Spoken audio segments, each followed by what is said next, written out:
Blood of the Earth by Tony Hullett. This is Chapter 1 review by me, Zenkuja. Wherever you are at this time of the day, I hope you're having a good day. Anyway, I have to say I started this chapter out in a lot better of a mindset than I was the previous week when I tried to read and was very tired from work. It started off, I was really touched on certain things like as the story was going on, my mind would sometimes just drift to the Emporium from Oblivion.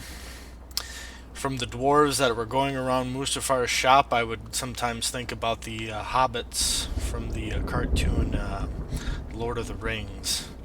Or the elves, I would start to picture, like from Final Fantasy XII, the elves, and then the reference from the High King from Skyrim. Just for the basis of that was kind of where my mind was going for the first page or two, as it was explaining about the politics. I kind of felt like my mind started to drift a little bit. I wasn't too focused on the politics. I was trying to, get back into the story. I was looking for the hook, so my mind just was not really paying too much attention to that. I started glossing by big words like, God, I don't even know if I can pronounce this. I'm going to probably type it into the video. And then it finally, I got back into the story when I heard about the Guardians of the Fertile Plain.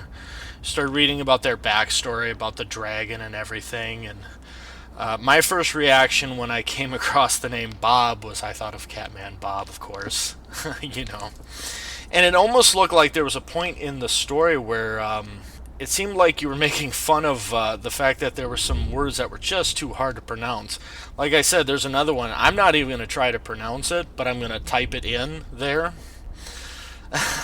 Was a little bit confused with some of the races. Like a Deva, there wasn't I didn't really know what that was, or the Shifter Razor Claws, so didn't really pay too much attention to that. Then finally everybody got together and they were all sitting at the table, and we were discussing last time about the details and everything and how it just kind of kept going, so I kind of felt like I was reading it, but nothing was grabbing me out of it. It was just like his heart was filled with joy as the dawn of the new day. It's like, okay, that's great, but I need some stimulation here. Finally get to hear about Maya. Thorn was sitting there and he was thinking about Maya, and it's like finally something snapped. It's like, that's what I'm looking for. That's where the book established itself in the beginning. That's what I want to see. Then there was another big word, I'm not even going to try to pronounce it, but I will write it down. Anyway, I've come to the realization that the Thorn and Maya, that's like the Geralt and Yennefer relationship, I believe.